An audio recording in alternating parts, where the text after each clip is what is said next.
Well, the time component is an upstream component, isn't it? Because when you say, no one's hired me and I only have 1 month left, so they better call me fast, those are really upstream thoughts. So here you stand, here and now, and everything that you've lived has caused you on this subject of employment to ask for the solution of a really good feeling, mind-stimulating, uplifting environment that pays you really well. In other words, you've created a really wonderful job scenario by virtue of what you've been living. Yes. So here this is, it's in the process of becoming for you.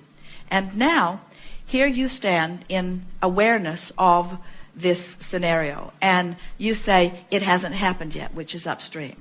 So then you say, here I stand, and it hasn't happened, which means what happens to what's happening in your now is that it just extends a little further into your future. And you say, but it's not happening, so what's happening now just extends a little further into your future. If I spend the next 3 hours anticipating something beyond what the probability is going to be, then even though the probability will probably be what it has been, I am adjusting the future experience somewhat in this 3 hours.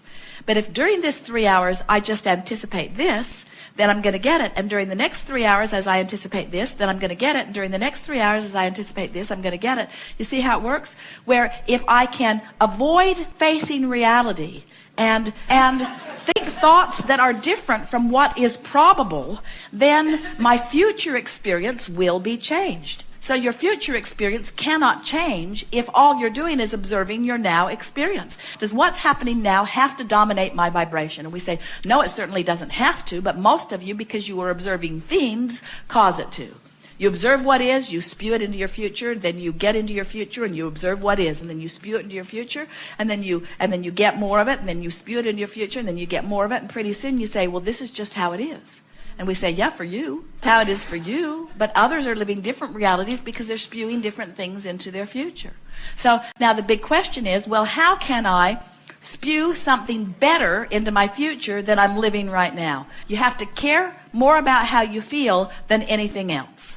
That has to be dominant. This thought doesn't feel good, this thought feels better. It's that simple. And I, as a selfish being, am not willing to, for one more moment, hold myself apart from who I have become.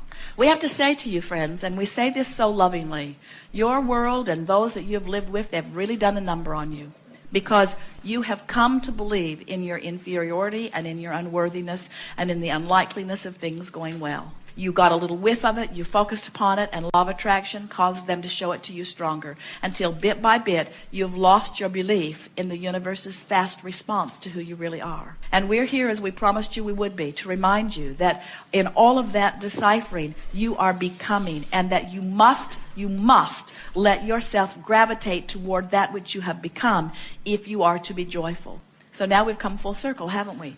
You have to say, if I am to be joyful, I have to close that gap, which brings this big question, but is joy an option for me? Do I get to choose joy? And we say, try it. You just got to try it. You say, no, I can't find joy. And we say, can you find something that feels better than something that feels awful? In other words, joy might be too far away, but you can find better. You can find better. And in the better, you will feel relief. So you say, okay, I'll try it. So I feel utterly powerless.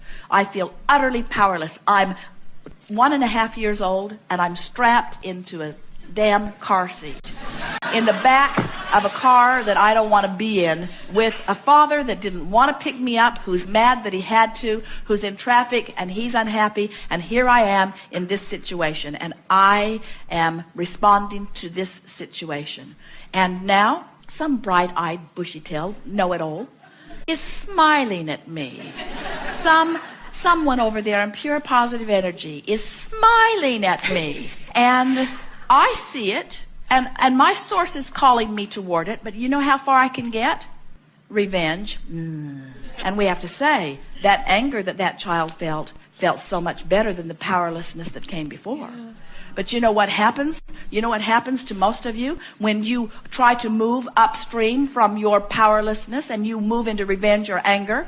You come right up against a society or a mother or a parent or a school system or somebody that says, no, no, no, no, anger is not acceptable. And so you just go back into powerlessness. Powerless anger, powerless anger, powerless anger, powerless anger, powerless anger, powerless anger, until you believe that you have no options. And we're wanting you to understand that if you would just try for a little while to find that feeling that feels just a little better, you will begin to notice that your tide begins to turn, your stream begins to take you, your odds begin to change, your life begins to change.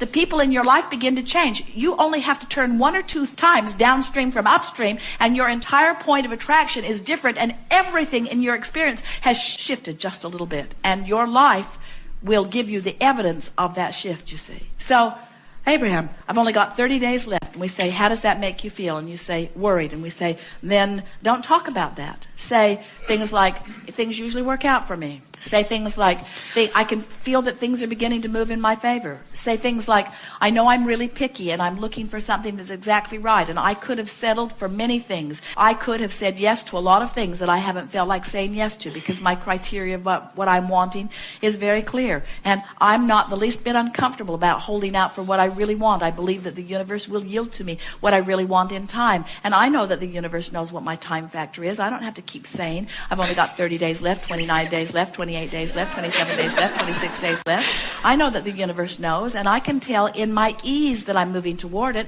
and counting these days is not giving me ease, it's doing the opposite. Yeah. In other words, I've got to stop the countdown, instead just start expecting that things are unfolding and knowing that it's going to work out just fine. Things always work out for me one way or another, and now I understand so much more clearly everything that I've ever understood before. I get it. I get how it works. So I'm looking forward to the way it will unfold, and I know it will unfold in time. Now you just relieved. And in those kinds of thoughts, you set up rendezvous with future that you didn't have access to 5 minutes ago because you were pointed in a different direction, you see. That's how it works. Things always work for you. It is not possible for you to not get the job that the inner being part of you already has, knows where it is, knows how much it pays, knows what you got to do to get it, and is standing over there saying, come this way, come this way, come this way, come this way. And you say, 29 days, 28 days, 27 days.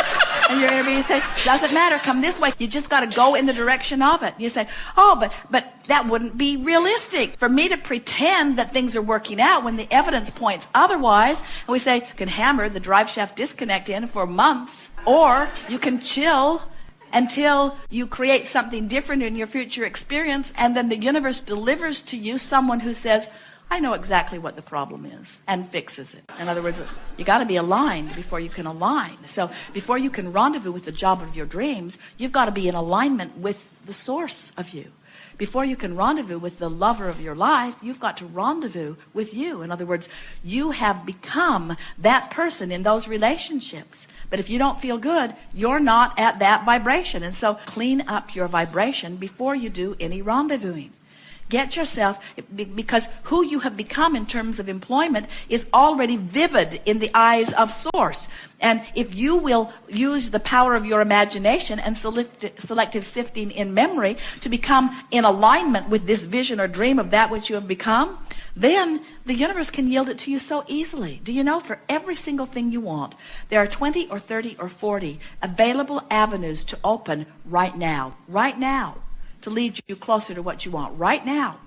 They're there, ready to pop, with you just turning downstream. But the problem with being turned upstream is you got the upstream habit, and you got to develop the downstream habit. And when you start developing the downstream habit, people are going to say, what have you done? It's like all that stuff was lined up outside your door. How'd you get the door open? Avalanches of things you've been wanting just begin coming into your experience. You say, well, I just stopped worrying about it not happening, and it started happening. I just started playing the positive what-if game instead of the negative what-if game. I just started feeling more optimistic and not so pessimistic. I praised more and criticized less. I stopped beating up on myself and loved myself more. I looked for reasons to feel good. I breathed deeply and I took walks and I said, thank you for this planet. Thank you for this earth. Thank you for my body. Thank you for my fingers. Thank you for this stomach. Thank you for this digestive system. Thank you for this oxygen that I'm breathing. Thank you for this light. Thank you for, thank you, thank you, thank you, thank you, thank you, thank you, thank you. I just got in this mindset of appreciation of all of the magnificent things that are working for me. And when I activated that, then everything started working for me. The majority of what's going on in all of your lives is working so well, and yet you find the one thing that isn't working and give it your undivided attention, and let it be the basis of your vibration. You got to get happy before the solution comes, and then the solution will come. And some of you have been working on a different model than law of attraction model. You say, no, Abraham, it was different for me. When I was little, the louder I bellyached, the more my mother did what I needed her to do. And we say, well, in her attempt to fix things for you, she gave you an invalid picture of things, because she made you believe that the more you complain, then the more people will compensate and change the conditions in order to make you feel better.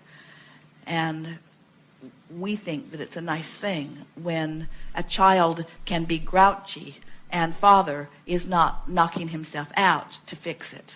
In other words, it's a wonderful thing when your desire to feel good motivates the direction of your thought. That's the guidance you were born with. Not, how can I get my lover, or how can I get my job, or what am I doing wrong, or how can I stop doing it wrong to get it right. What we want to hear from you is, do you have any suggestions of what thoughts I might think that would make me feel good? Because that's the whole everything. If you would ask that question, Abraham, do you know something I might think under these conditions that would make me feel better? If you will ask yourself that, how can I feel better now? How can I feel better now?